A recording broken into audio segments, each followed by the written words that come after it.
விழுப்புரம் மருதம் கலை இலக்கிய நிகழ்ச்சிகளின் 19ஆம் ஆண்டு விழா நிகழ்ச்சியிலே இங்கே துவக்கி வைத்திருக்கிற என் அன்பிற்குரிய சகோதரர் முன்னாள் நகர்மன்ற தலைவர் இரா ஜனகராஜ் அவர்களே, இதை ஒருங்கிணைத்து தொடர்ந்து நடத்தி கொண்டிருக்கிற என் அன்பிற்குரிய சகோதரர் எழுத்தாளர் ரவி கார்த்திகேயன் அவர்களே, மாவட்ட ஊராட்சி குழு தலைவர் ஜெயச்சந்திரன் அவர்களே, நகர்மன்ற துணைத் தலைவர் சித்திக் அலி அவர்களே, ஒன்றிய கழகத்தினுடைய செயலாளர் கல்பட்டு ராஜா அவர்களே, வாலிபாக் மணி அவர்களே, மோகன்ராஜ் அவர்களே, கேபிள் சுரேஷ் பாபு அவர்களே, கண்ணன் அவர்களே, கவிஞர் ஜெயச்சந்திரன் அவர்களே, பேராசிரியர் பழமலை அவர்களே, பேராசிரியர் அவர் என் கூட பணியாற்றியவர், அதனால் மறக்க முடியாது. பேராசிரியர் பழமலை அவர்களே, முனைவர் சற்குணம் அவர்களே, இந்த நிகழ்ச்சியில் கலந்து கொண்டிருக்கிற அன்பிற்குரிய ஆதவன் தீட்சண்யா அவர்களே, திரு ராமலிங்கம் அவர்களே, முனைவர் செல்வராணி அவர்களே, மாரங்கியூர் ராஜேந்திரன் அவர்களே, செல்லங்குப்பம் சுப்பிரமணியன் அவர்களே, இந்த நிகழ்ச்சியிலே கலந்து கொண்டிருக்கிற கலைக்குழுவை சார்ந்தவர்களே, மருதம் ஒருங்கிணைப்பு குழுவை சார்ந்த என் அன்பிற்குரிய ஆசிரியர் ஐயா உலகதுரை அவர்களே, நிகழ்ச்சியை கலந்து கொண்டிருக்கிற எழுத்தாளர் ராமமூர்த்தி அவர்களே, கவிஞர் முத்துவேலு ராமமூர்த்தி அவர்களே, காக்கி அவர்களே, பிரபா தண்டபாணி அவர்களே, குபேரன் அவர்களே, வீரமணி அவர்களே, சுரேந்தர் அவர்களே, தமிழரசி அவர்களே, சாம்பசிவம் அவர்களே, சிவகுமார் அவர்களே, அன்பாதவன் அவர்களே, மன்சூர் அகமது அவர்களே, வரதராஜன் அவர்களே, இந்த நிகழ்ச்சியிலே கலந்து கொண்டிருக்கிற அன்பிற்குரிய தமிழ் பிரியர்களே, விவசாய பெருமொழி மக்களே, உங்கள் அனைவருக்கும் என்னுடைய அன்பான வணக்கம். இது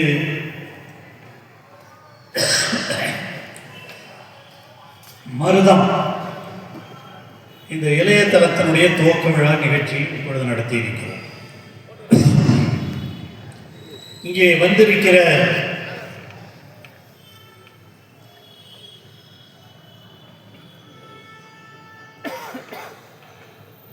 சகோதர சகோதரிகளுக்கெல்லாம் மிக தெளிவாக தெரியும், இந்த மருதம் நிகழ்ச்சி நாம் இந்த பொங்கல் திருநாள் என்பது தமிழர் திருநாள்.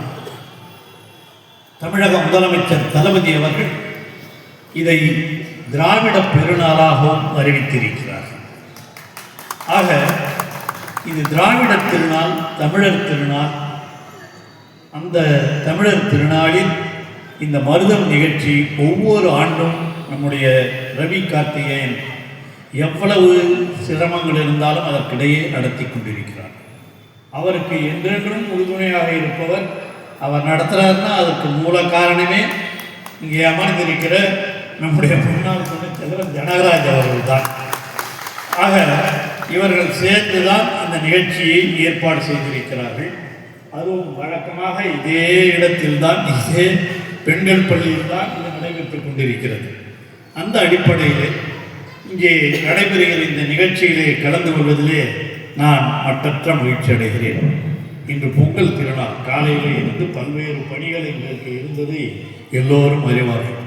அந்த அடிப்படையில் இருந்தாலும் இதிலே கண்டிப்பாக கலந்து கொள்ள வேண்டும். ஏனென்றால் இது மருதம் நிகழ்ச்சி, தமிழுக்காக இங்கே இருக்கிற விவசாயிகளுக்காக நடத்தப்படுகிற நிகழ்ச்சி மருதம் நிகழ்ச்சி. இந்த மருதம் நிகழ்ச்சி உங்களுக்கு தெரியாததல்ல. தமிழகத்திலே நம்முடைய இலக்கியத்தில் தான் இந்த நிலங்களை 5 வகையாக பிரித்தார்கள். ஒன்று குறிஞ்சி, மற்றொன்று முல்லை, மற்றொன்று மருதம், நெய்தல், பாலை. வயலும் வயலை சார்ந்த இடமெல்லாம் மருதம் என்று அழைக்கப்படும். அந்த மருத நிலம், அங்கேதான் விவசாயிகள் தங்களுடைய பயிர்களை செய்வார்கள். இந்த பொங்கல் பண்டிகை என்பதே விவசாயிகளுக்காகவும் உண்டு. அதே போல முக்கியமாக இந்த விவசாயிகள் தான் இந்த பொங்கல் திருநாளை மிக சிறப்பாக கொண்டாடி கொண்டிருப்பார்கள். அந்த அடிப்படையில் தான் இந்த மருதம் நிகழ்ச்சியும் ஒவ்வொரு ஆண்டும் இங்கே நடைபெற்று கொண்டிருக்கிறது. இங்கே வந்திருப்பவர்களில் பல பேர் விவசாயத்தை பற்றி நன்கு அறிவீர்கள். அதையெல்லாம் இன்று பொங்கல் திருநாளில் நாம் எதற்கு இந்த பொங்கல் திருநாள்? இது இயற்கையை வணங்குகிற திருநாள், நம்மோடு இருப்பவர்களை வணங்குகிற நேசிக்கிற திருநாள். உங்களுக்கு தெரியாததல்ல, இங்கே எல்லோரும் வந்திருக்கிறீர்கள்.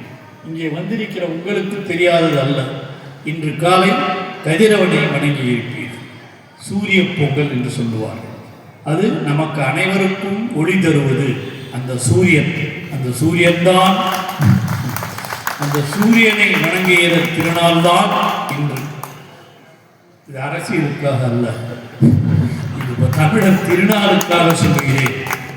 அப்படி இந்த காரணத்தினால்தான் இந்த இயக்கத்திற்கு, கழகத்திற்கு சின்னமாகவே சூரியன் அமைந்திருக்கிறான் என்பதை யாரும் மறுக்க முடியாது. சூரியனை வணங்குகிற நாம். அதே போல நாளை நம்மோடு இருக்கிற காலை, அந்த காளைகளையெல்லாம் நாம் வணங்குகிற நாள் நாளைக்கு மாட்டுப் பொங்கல் என்று சொல்வார்கள். அதுவும் நாளை நடக்கவிருக்கிறது. அதுபோல் மறுநாள் அது காணும் பொங்கல். நம்மை வளர்த்தவர்களை, நம்மில் பெரியவர்களை கண்டு அவர்களிடம் வாழ்த்து பெறுவதுதான் அது காணும் பொங்கல். அந்த காணும் பொங்கல் நாம் என்ன நினைச்சிருப்போம், போகிறோம் வரோம் நினைச்சிங்கிறவங்களாம் உண்டு. அதையும் காணும் பொங்கலாக என்ன பாருங்க, ஒன்று இயற்கையை வணங்குவது, சூரியனை வணங்குவது, ரெண்டு நம்மோடு இருக்கிற காளைகளை. நாளை சாயங்காலம் பார்த்தீங்கன்னா எல்லாத்துக்கும் அந்த மாடுகளுக்கெல்லாம் எல்லோரும் அதற்கு பொட்டிட்டு அதை வணங்கி அதற்கு பிறகு அவைகளிலே வண்டியை பூட்டி அதிலேயும் பயணம் செய்த காலங்கள் எல்லாம் உண்டு. எனக்கு இந்த நிகழ்வுகளெல்லாம் சொல்லுகிற பொழுது என் பள்ளிக்கூட காலத்தினுடைய 1960களிலே நான் கண்டாச்சிபுரத்திலே படிக்கிற பொழுது இருந்த நினைவுகள் தான் வருகின்றன. அப்பொழுது அந்த காளைகளை கட்டி வண்டியிலே, கட்ட வண்டின்னு பேரப்பெல்லாம், இப்போல்லாம் அந்த கட்ட வண்டியெல்லாம் எங்கேயுமே கிடையாது, எல்லாம் டிராக்டராகி போன காலம். அப்பொழுது இருந்த காலத்தில் அந்த கட்ட வண்டியில் சாயங்காலம் எல்லாரும் உட்காந்துக்கிட்டு போய் பொங்கலோ பொங்கல், கோழியோ கோழி, கோழி போச்சு பொங்கலும் போச்சு பொண்ணு சொல்லி ஒரு கோஷத்தை எழுப்புவோம். ஏன்னா எல்லாம் பொங்கலுக்கு எல்லோ பொண்களும் இப்போ போயிருக்காங்க. நீ ஜனகராஜோட அவருடைய மூத்த மருமகள் அவருடைய சம்பந்தி வீட்டுக்கு தான் போயிருக்காங்க. அது தலைப்பொங்கல் என்று சொல்லுவாங்க. அந்த தலைப்பொங்கலுக்கு அங்கே போயிடுவாங்க. எல்லா பொங்கலுக்கும் பெரும்பாலும் பெண்களை அழைத்து செல்வது என்பது நம்முடைய தமிழருடைய மரபு. அந்த அடிப்படையிலே தான் இன்று இந்த நிகழ்ச்சிகளை நடத்தி கொண்டிருக்கிறோம் என்று சொன்னால் ஒரு இயற்கையை வணங்குவது தான்.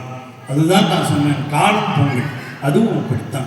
இன்று நாளை இதெல்லாம் விவசாயி போய் பெரும்பாலும் பார்த்தீங்கன்னா நேற்று தான் எல்லாம் இந்த போகி பண்டிகையில் எல்லோரும் விதை விதைப்பார்கள்.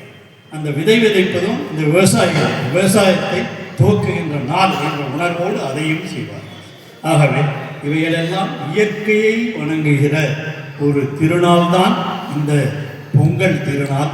இதுதான் திராவிட திருநாள் என்று தமிழக முதல்வர் அவர்கள் அறிவித்து அதை எல்லோரும் கொண்டாட வேண்டும் என்ற உணர்வோடு தான் பொங்கல் திருநாளில் இல்லந்தோறும் வேட்டி புடவைகள் கொடுத்து கரும்பு, அதுதான் விவசாயிகளுடைய சின்னம் என்பதற்காகத்தான் அந்த கரும்பின் அடையாளமாக இந்த பொங்கல் இருக்கிறது. அந்த கரும்பையும் வழங்க வேண்டும் என்று சொல்லி அதோடு இல்லாமல் மகளிருக்காக 3000 ரூபாய் ஒரு குடும்பத்திற்கு கொடுக்கிற ஒரு முதலமைச்சர் தமிழகத்தில் இருக்கிற முதலமைச்சர். இதெல்லாம் எதுக்காக நான் சொல்லுகிறேன் என்று சொன்னால், இதுதான் நம்முடைய தமிழர் திருநாள், இதுதான் திராவிட திருநாள். இந்த திராவிட திருநாளில் இவ்வளவையும் நாம் செய்திருக்கிறோம். அந்த திராவிட திருநாளை நாம் அனைவரும் நாளைக்கு போய் நீங்கள் கொண்டாடுங்க. இன்றைக்கே எல்லாம் கொண்டாடி இருப்பீர்கள். நாளைக்கு விவசாய பெருங்குடி மக்கள் எல்லாம் பெரும்பாலும் கொண்டாடுவது நாளைய பண்டிகை தான். அந்த பண்டிகையை நீங்கள் சிறப்பாக கொண்டாட வேண்டும் என்று உங்களையெல்லாம் அன்போடு கேட்டுக்கொள்கின்றேன். அதே போல நாளை மறுநாளும் காணும் பொங்கலில் உங்களது ஆதரவு பெற்றவர்களை எல்லோரையும் வாழ்த்தி அவர்களை நீங்கள் இந்த பொங்கல் திருநாளில் வாழ்த்த வேண்டும். அதுதான் நம்முடைய இலக்காக இருக்க வேண்டும் என்று உங்களையெல்லாம் கேட்டு உங்கள் அனைவருக்கும் மீண்டும் என்னுடைய இதை மிகச்சிறப்பாக ஏற்பாடு செய்திருக்கிற ரவி கார்த்திக், எவ்வளோ கஷ்டம் இருந்தாலும் வருஷா வருஷம் இதை நடத்துறது மட்டும் உடனே மாட்டார். அந்த மாதிரி நடத்தி கொண்டிருக்கிற அவருக்கும் என்னுடைய உளமார்ந்த நன்றியினை தெரிவித்துக் கொண்டு உங்கள் அனைவருக்கும் மீண்டும் என்னுடைய தமிழர் திருநாள் வாழ்த்துக்கள். அதுவும் குறிப்பாக இங்கே பார்த்தீங்கன்னா நம்ம புத்தாண்டு தமிழ் புத்தாண்டு என்று இருக்கும். இது தமிழ் புத்தாண்டு. இந்த தமிழ் புத்தாண்டு பிறந்த நாளில் உங்கள் அனைவருக்கும் தமிழ் புத்தாண்டு, தமிழ் வெல்க, தமிழ் ஆர்வம்தான் நம்மை வளர்க்கிறது. அந்த உணர்வோடு, அந்த மொழி உணர்வோடு மீண்டும் உங்களை இந்த திருநாளில் வாழ்க வாழ்க என்று வாழ்த்தி நிறைவு செய்கிறேன். நன்றி, வணக்கம்.